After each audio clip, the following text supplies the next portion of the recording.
Sean bienvenidos a la Ña de Reddit, donde les contaré las historias más extrañas que me he encontrado. Prepárense entonces que vamos a comenzar.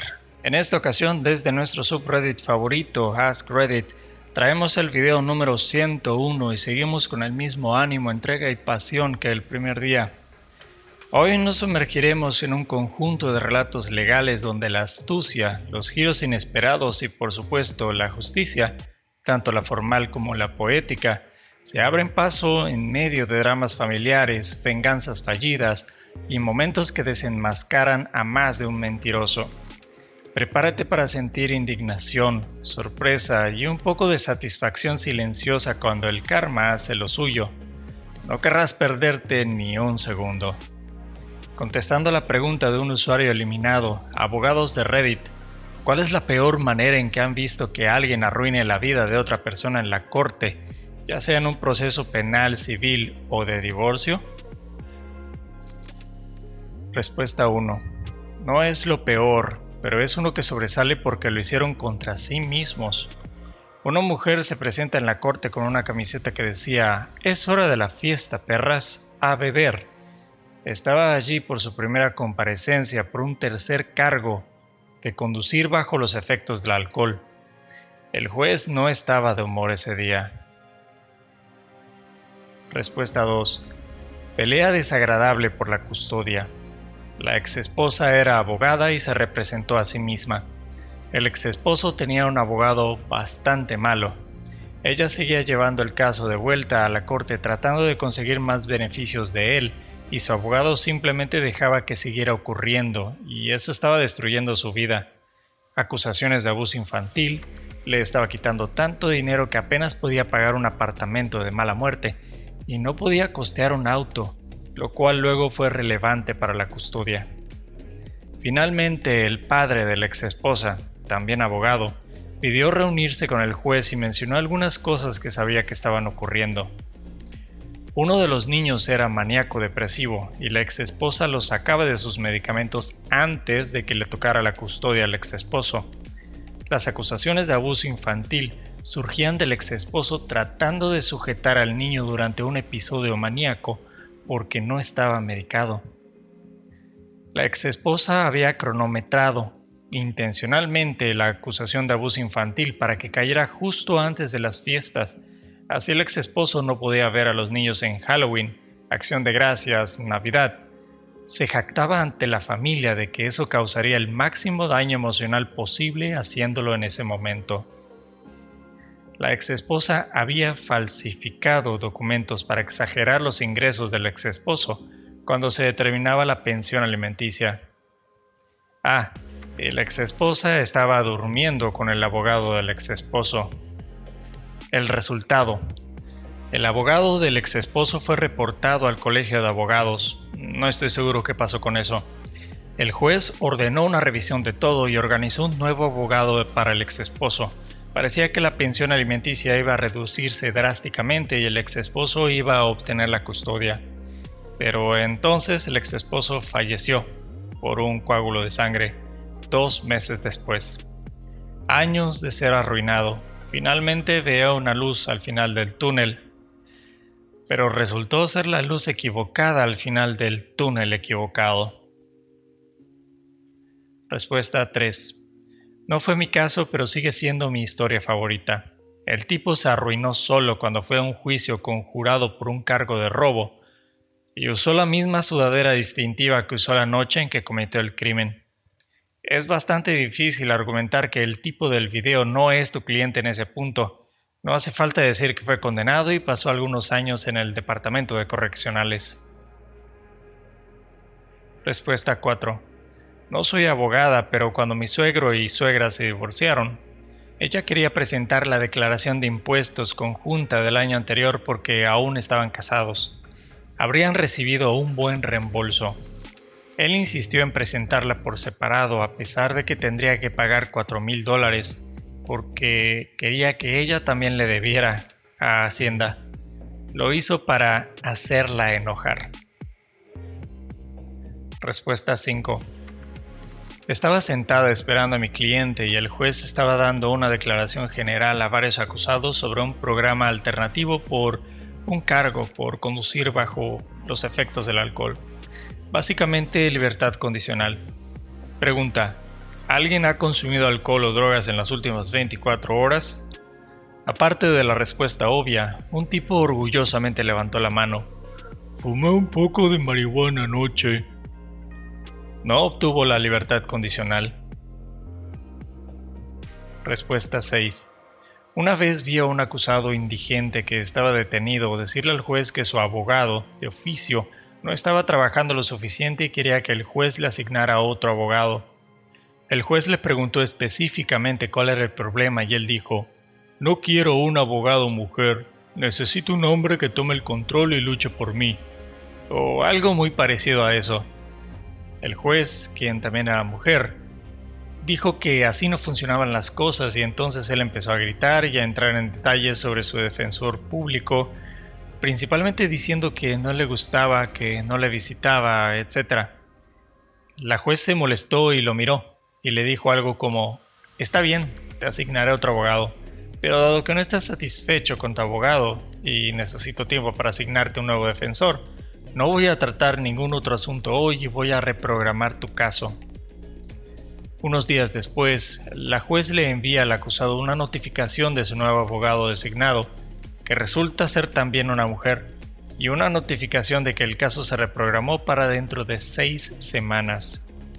El caso originalmente era para una audiencia de fianza y la fiscalía y su defensora habían acordado liberarlo con una fianza no asegurada, lo que significaba que habría salido ese mismo día, si no hubiera hecho su berrinche.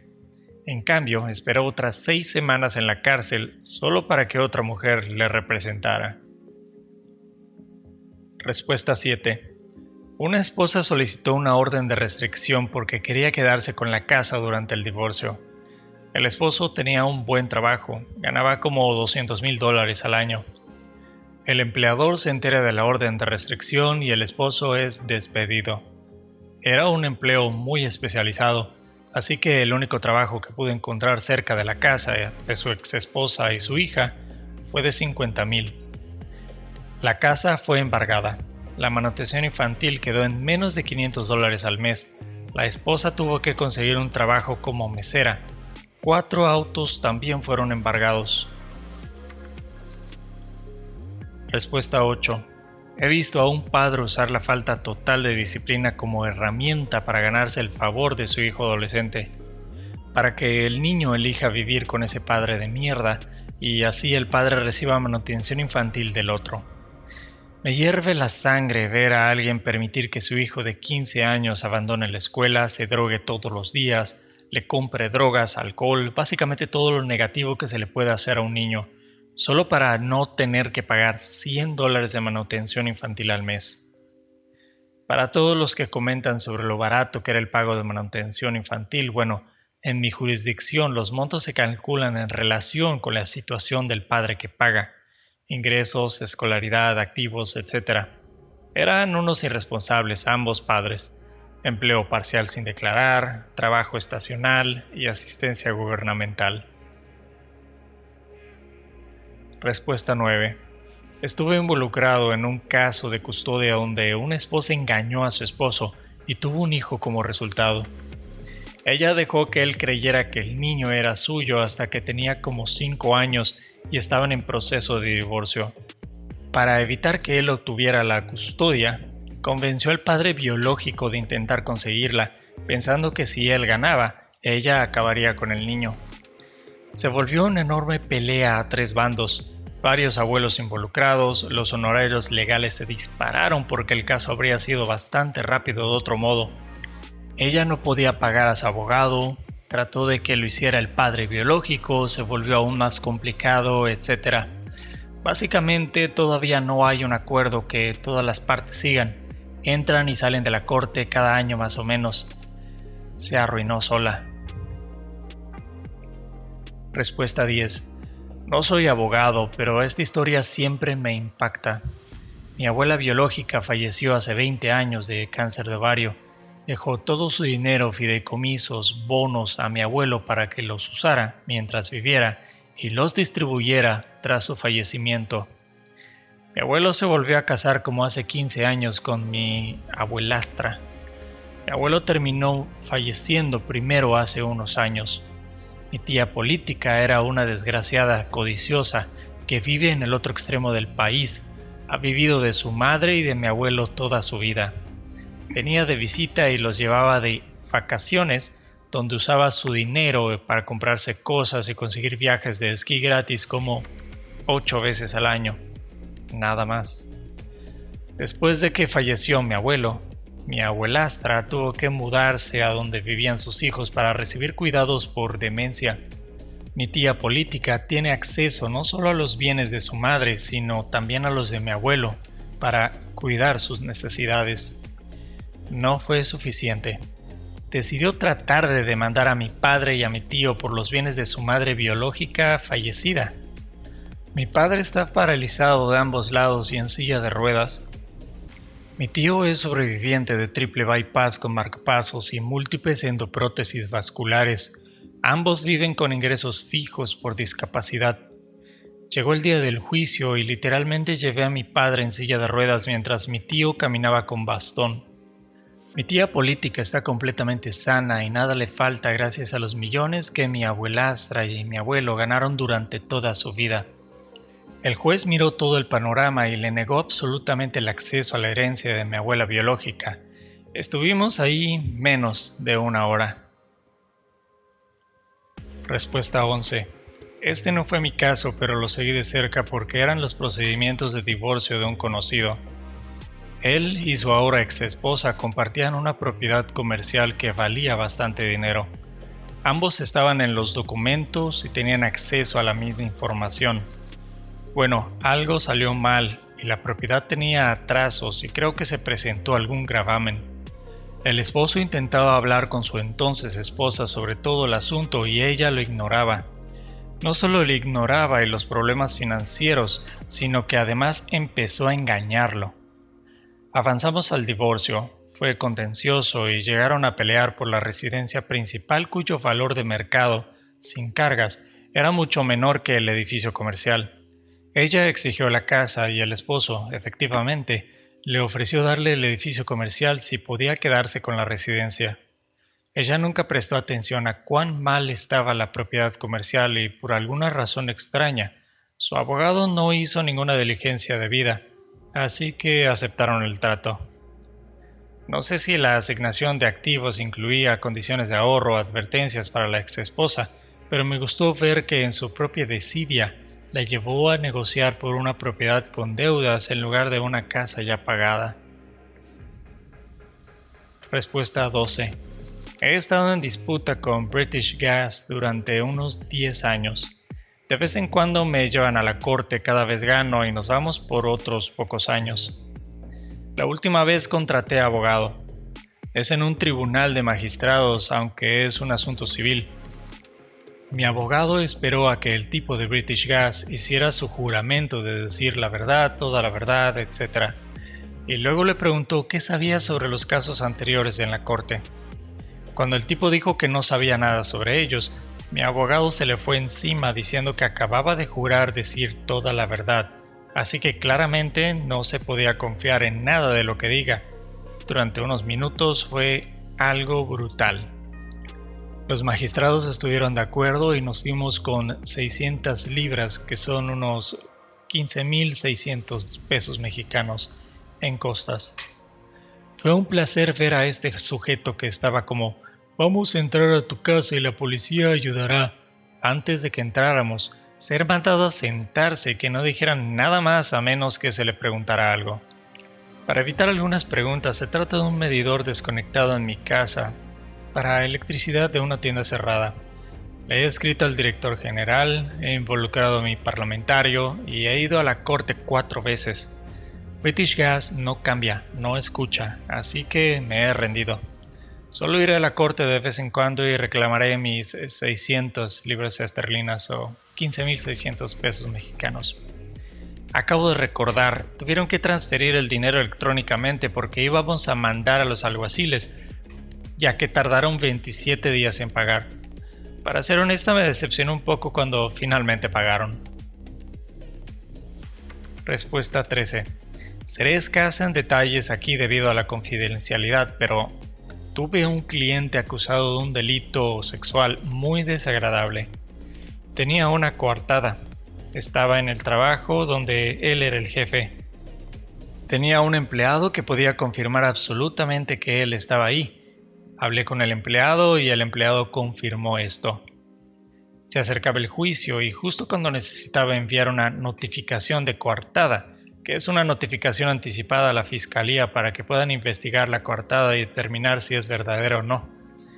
Pero estaba siendo cuidadosa, así que llamé al empleado nuevamente. Resulta que mi cliente le despidió en ese lapso, así que el empleado me dice con bastante sinceridad: «Oh, sí, definitivamente estaba en el trabajo, pero eso no es lo que diré en la corte. Que se joda ese tipo, se va a ir al diablo». No lo llamé como testigo ni presenté la notificación de coartada. Aún así gané el juicio, pero si no hubiera pensado en llamar al tipo o si él no hubiera sido tan sincero, mi cliente hubiera estado completamente hundido. Registro de delincuentes sexuales, tiempo en la cárcel, todo. Pero resultó completamente inocente. Respuesta 14. No soy abogado, pero hubo un caso en mi ciudad entre un padre y un hijo que fue hilarante. El padre es un abogado de lesiones personales bastante importante por aquí, que empezó su propio bufete con su nombre, George Sink, y su hijo terminó uniéndose al negocio familiar. Bueno, tuvieron una pelea, así que el hijo se fue para iniciar su propio bufete. Tiene el nombre de su padre. Así que el padre está demandando al hijo por usar el nombre que él mismo le dio para iniciar su propio bufete de abogados. Respuesta 15. Demasiadas situaciones con clientes penales como para contarlas, donde ellos mismos se arruinan.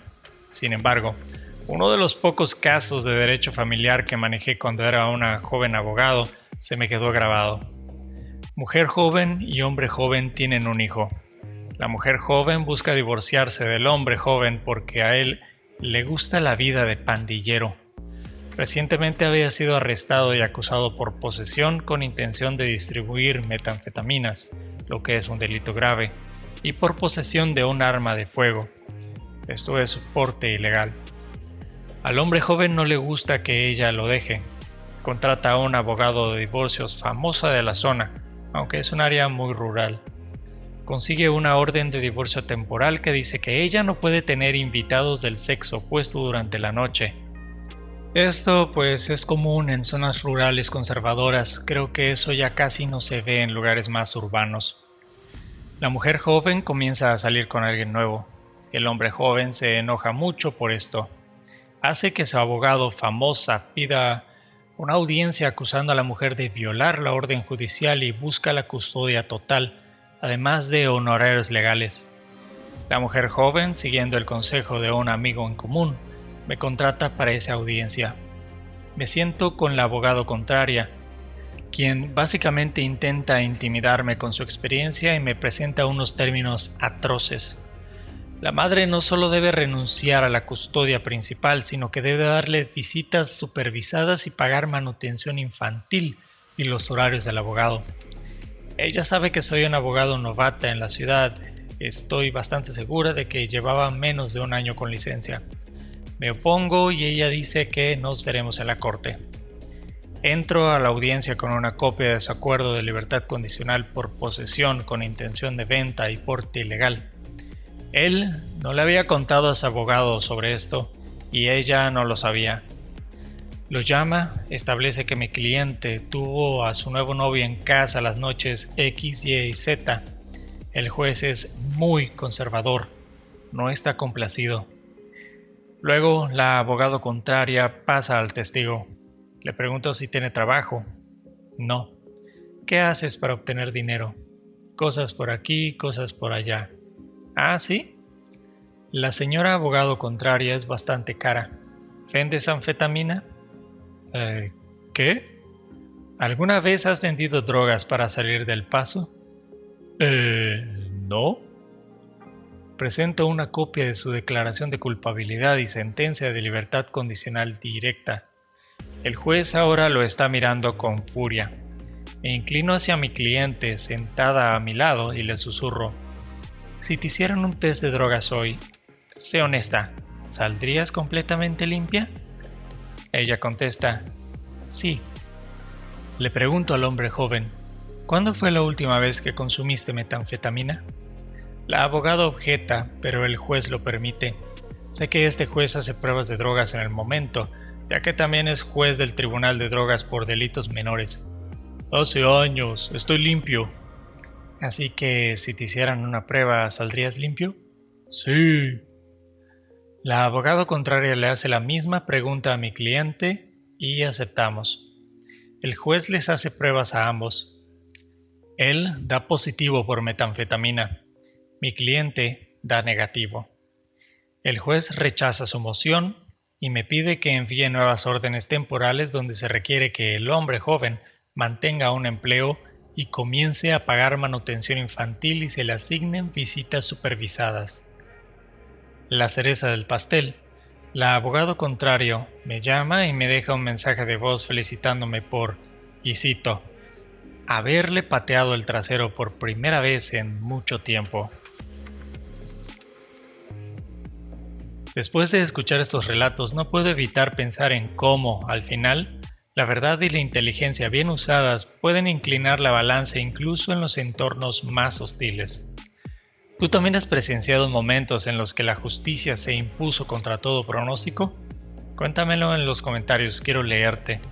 Y si te gustó este video, no olvides darle me gusta, suscribirte, activar la campanita y compartirlo. Sin más por el momento, hasta pronto. Muchas gracias por escuchar La Ñ de Reddit. Si te gusta lo que hago, apóyame suscribiéndote, comentando y dándole al me gusta para poder hacerle llegar a más personas estas historias.